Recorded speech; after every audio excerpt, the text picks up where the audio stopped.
ನಮಸ್ಕಾರ ಸ್ನೇಹಿತರೆ. ಮಿಸೈಲ್ ಹೊಡೆದ್ರು ಪೈಲಟ್ ಅಲ್ಲಿಂದ ಪಾರಾಗೋದು ಹೇಗೆ?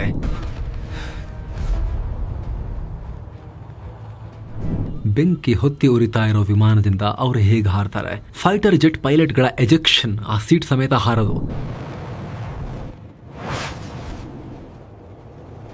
ಹೇಗೆ ಅಂದರೆ, ಕೆಲವರು ಸಿಂಪಲ್ ಆಗಿ ಪ್ಯಾರಾಶೂಟ್ ಮೂಲಕ ಹಾರ್ತಾರೆ ಅಂತ ಹೇಳ್ಬೋದು. ಆದರೆ ಆ ಪ್ಯಾರಾಶೂಟ್ ಮೂಲಕ ಹಾರು ಬರೋದು ಹೇಗೆ?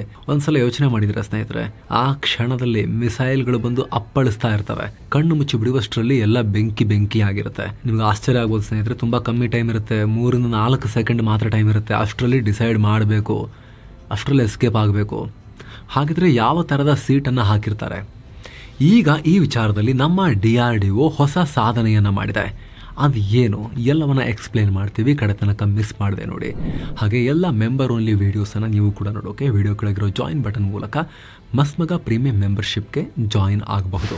DRDOನಿಂದ ಇತಿಹಾಸ ಸೃಷ್ಟಿ, ಹೊಸ ಪೈಲಟ್ ಎಜೆಕ್ಷನ್ ಸಿಸ್ಟಮ್ ಪರೀಕ್ಷಿಸಿದ ಭಾರತ.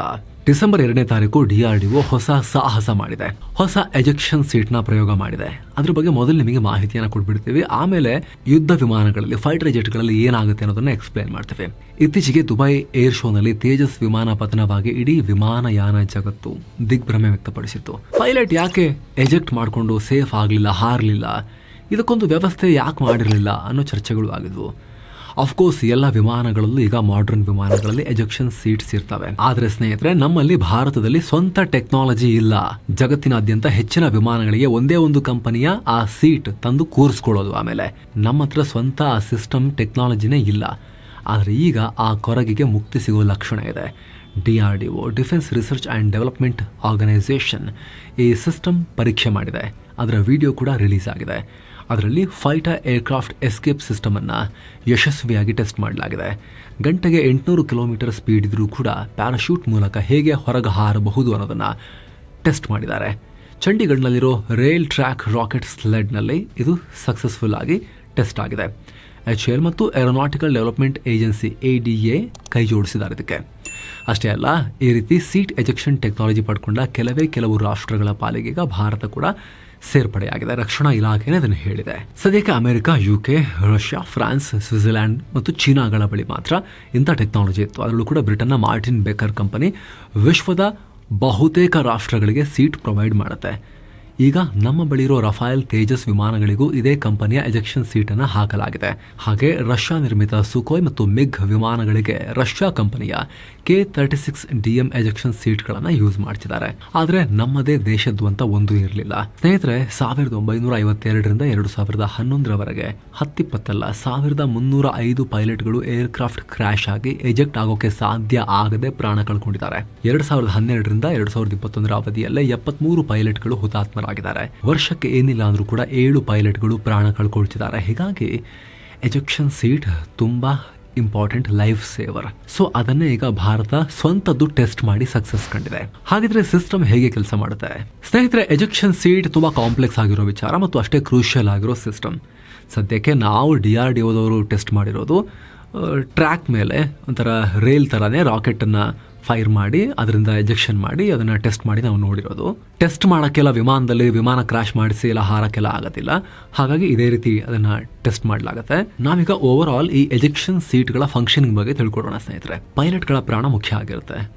ಯುದ್ಧಗಳಲ್ಲಿ ಇವ್ರನ್ನೇ ಮುಗಿಸಿದ್ರೆ ಎಷ್ಟು ಜೆಟ್ ಇದ್ರೆ ಏನು ಪ್ರಯೋಜನ? ಇವ್ರನ್ನ ಒಬ್ಬರೊಬ್ಬರನ್ನ ಪೈಲಟ್ ಬಿದ್ದರೂ ಕೂಡ, ಒಬ್ಬೊಬ್ಬ ಪೈಲಟ್ನ ಮುಗಿಸಿದ್ರು ಕೂಡ ಆ ದೇಶದ ಆತ್ಮಸ್ಥೈರ್ಯಕ್ಕೆ ದೊಡ್ಡ ಪೆಟ್ಟು ಬೀಳುತ್ತೆ ಅನ್ನೋದು ಎಲ್ಲ ರಾಷ್ಟ್ರಗಳಿಗೂ ಕೂಡ ಗೊತ್ತು. ಹೀಗಾಗಿ 1920ರಿಂದಲೂ ಪೈಲಟ್ ಎಜೆಕ್ಷನ್ ಸೀಟ್ಗಳ ಮೇಲೆ ವರ್ಕ್ ನಡೀತಿದೆ. ಹಾಗಂತ ಇದು ಸುಲಭ ಅಲ್ಲ.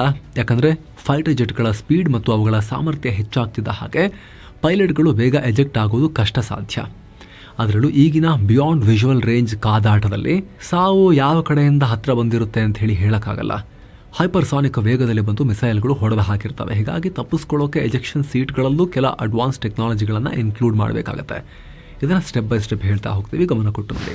ಮೊದಲ ಸ್ಟೆಪ್ ವಾರ್ನಿಂಗ್ ಸಿಗ್ನಲ್. ಶತ್ರುವಿನಿಂದ ಜೆಟ್ಗಳಿಗೆ ಅಪಾಯ ಇದೆ ಅಂತ ಅನಿಸಿದ್ರೆ ಅಥವಾ ವಿಮಾನ ತನ್ನಿಂತಾನೆ ಕೆಲಸ ಮಾಡೋದನ್ನು ನಿಲ್ಲಿಸಿದೆ ಅಂತ ಗೊತ್ತಾದ ಕೂಡಲೇ ಮೊದಲು ಕಾಕ್ಪಿಟ್ನಲ್ಲಿರೋ ಪೈಲಟ್ಗೆ ವಾರ್ನಿಂಗ್ ಸಿಗ್ನಲ್ ಬರುತ್ತೆ.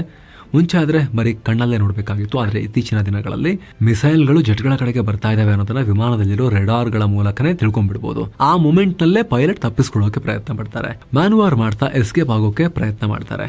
ಆದರೆ ಶತ್ರು ಆಬ್ಜೆಕ್ಟ್ ಬಂದು ಹೊಡಿತಾ ಇದೆ, ಇನ್ನಾಗಲ್ಲ, ಜೆಟ್ ಕತೆ ಮುಗೀತು, ಲಾಕ್ ಆಗಿ ಹೋಗಿದ್ದೀವಿ ಮಿಸೈಲ್ಗೆ ನಾವು ಅಂತ ಹೇಳಿ ಗೊತ್ತಾದ ತಕ್ಷಣ ಪೈಲಟ್ಗೆ ಕಾಕ್ಪಿಟ್ನಿಂದ ಸಿಗ್ನಲ್ ಬರುತ್ತೆ. Missile approaching, break left right, ಈ ರೀತಿ ಅಲರ್ಟ್ ಬರುತ್ತೆ. ಹಾಗೆ ಮಾಸ್ಟರ್ ವಾರ್ನಿಂಗ್ ಕಂಟ್ರೋಲ್ ನೀವೀಗ ನೋಡ್ತಾ ಇದ್ದೀರಲ್ಲ, ಈ ಥರ ಬರುತ್ತೆ. ಇದೇನಿದು? ಇದು ವಿಮಾನದ ಸಿಸ್ಟಮ್ ಕೈ ಕೊಟ್ಟಿದೆ, ವಿಮಾನ ಈಗ ಇನ್ಮೇಲೆ ಫ್ಲೈ ಮಾಡೋಕ್ಕಾಗಲ್ಲ ಅನ್ನೋದು ಸಂದೇಶ ಇದು. ಹಾಗೆ ಜೆಟ್ನ ಇಂಜಿನ್ ಫೇಲ್ಯೂರ್, ಹೈಡ್ರಾಲಿಕ್ ಫೇಲ್ಯೂರ್ನ ಮೆಸೇಜ್ ಕೂಡ ಬರುತ್ತೆ. ಅಂತಿಮವಾಗಿ ಏರ್ಕ್ರಾಫ್ಟ್ ನೋ ಲಾಂಗರ್ ಸರ್ವೈವಬಲ್, ಜೆಟ್ ಉಳಿಯೋಕೆ ಸಾಧ್ಯ ಇಲ್ಲ ಅನ್ನೋ ಮೆಸೇಜ್ ಕೂಡ ಬರುತ್ತೆ. ಆಗ ಅವರು ಎಜೆಕ್ಟ್ ಆಗೋಕೆ ಡಿಸಿಷನ್ ತಗೊಳ್ತಾರೆ. ಹಾರಲು ಯತ್ನ. ಪೈಲಟ್ ಕೊನೆ ಸೆಕೆಂಡ್ಗಳಲ್ಲಿ ಒಂದಷ್ಟು ಕೆಲಸ ಮಾಡಬೇಕಾಗುತ್ತೆ ಸ್ನೇಹಿತರೆ. ಅವರು ಪಾಪ್ಯುಲೇಷನ್ ಏರಿಯಾವನ್ನು ಬಿಟ್ಟು ಆ ಕ್ಷಣದಲ್ಲೂ ವಿಮಾನವನ್ನು ಬೇರೆ ಕಡೆಗೆ ಡೈವರ್ಟ್ ಮಾಡೋಕ್ಕೆ ಪ್ರಯತ್ನ ಪಡ್ತಾರೆ. ಇದಾದಮೇಲೆ ಕೆಲವೇ ಸೆಕೆಂಡ್ಗಳ ಅಂತರದಲ್ಲಿ ವಿಮಾನದ ಕಂಡೀಷನ್ ನೋಡ್ತಾರೆ. ಎಜೆಕ್ಟ್ ಆಗೋಕೆ ಮಿನಿಮಮ್ ಹೈಟ್ ಇದೆಯಾ, ಗುರುತ್ವಾಕರ್ಷಣ ಬಲ ಅದಕ್ಕೆ ಸಪೋರ್ಟ್ ಮಾಡುತ್ತಾ, ಸೀಟ್ ಮೋಡ್ ಹೇಗಿದೆ ಎಲ್ಲವನ್ನು ನೋಡ್ಕೊಳ್ತಾರೆ. ಸದ್ಯ ನಮ್ಮ ಬಳಿ ಇರುವಂಥ, ಭಾರತದ ಬಳಿ ಇರುವಂಥ ಸಿಸ್ಟಮ್ಗಳಲ್ಲಿ 32,000 ಫೀಟ್ ಆಲ್ಟಿಟ್ಯೂಡ್ನಿಂದಲೂ ಕೂಡ ಕೆಳಗೆ ಹಾರಬಹುದು. ಅದಾದಮೇಲೆ ಕಮಾಂಡ್ ಸೆಂಟರ್ಗಳಿಗೆ ತಾವು ಸೇಫ್ ಆಗಿ ಎಜೆಕ್ಟ್ ಆಗ್ತಿದೀವಾ ಇಲ್ವಾ ಅನ್ನೋದ್ರ ಬಗ್ಗೆ ಚರ್ಚೆ ಮಾಡ್ಕೊಳ್ತಾರೆ. ಮೇಡೇ ಮೇಡೇ ಐ ಆಮ್ ಎಜೆಕ್ಟಿಂಗ್ ಅಂತ ಹೇಳ್ತಾರೆ. ಆಗ ಪೈಲಟ್ ಅಂತಿಮವಾಗಿ ಚಿಮ್ಮೋಕೆ, ಅದರಿಂದ ಹೊರಗೆ ಹಾರೋಕೆ ಪ್ರಯತ್ನ ಶುರು ಮಾಡ್ತಾರೆ. ಹ್ಯಾಂಡಲ್ ಎಳೆಯೋದು, ತಕ್ಷಣ ಹಾರೋದು. ಕಾಕ್ಪಿಟ್ನಲ್ಲಿ ಅಂದರೆ ಪೈಲಟ್ ಕೂತ್ಕೊಳ್ಳೋ ಜಾಗದಲ್ಲಿ ಎಜೆಕ್ಟ್ ಆಗೋಕೆ ಸಾಕಷ್ಟು ಉಪಕರಣಗಳನ್ನು ಇಟ್ಟಿದ್ದಾರೆ. ಈ ಹಾರುವ ವಿಧಾನ ಹೇಗಿರುತ್ತೆ ಅಂತ ಗೊತ್ತಾಗಬೇಕು ಅಂದ್ರೆ ನಾವು ಈ ಸೀಟಲ್ಲಿ ಏನೇನಿರುತ್ತೆ ಅಂತ ನೋಡ್ಕೋಬೇಕು. ಮೊದಲಿಗೆ ಎಜೆಕ್ಷನ್ ಸೀಟಿನ ಮೇಲ್ಭಾಗದಲ್ಲಿ ತಲೆ ಹತ್ರ ಪ್ಯಾರಾಶೂಟ್ ಕವರ್ ಇರುತ್ತೆ. ಅದಾದಮೇಲೆ ಸೀಟಿನ ಬಲಭಾಗದಲ್ಲಿ ಮ್ಯಾನ್ಯುವಲ್ ಓವರ್ ರೈಡ್ ಹ್ಯಾಂಡಲ್ ಇರುತ್ತೆ. ಇದು ಆಟೋಮ್ಯಾಟಿಕಲಿ ಎಜೆಕ್ಟ್ ಆಗೋಕೆ ಸಾಧ್ಯವಾಗದೇ ಇದ್ರೆ ಮ್ಯಾನ್ಯುವಲ್ ಆಗಿ ಎಜೆಕ್ಟ್ ಮಾಡೋಕೆ ಮಾಡಿದ್ದಾರೆ. ಮೂರನೇದಾಗಿ ಪ್ಯಾರಾಶೂಟ್ ಮತ್ತು ಸೀಟಿನ ಮಧ್ಯೆ ಹಾರ್ನೆಸ್ ಇರುತ್ತೆ. ಅದು ಪೈಲಟ್ಗೆ ಸೀಟಲ್ಲಿ ರಕ್ಷಣೆ ಕೊಡುತ್ತೆ.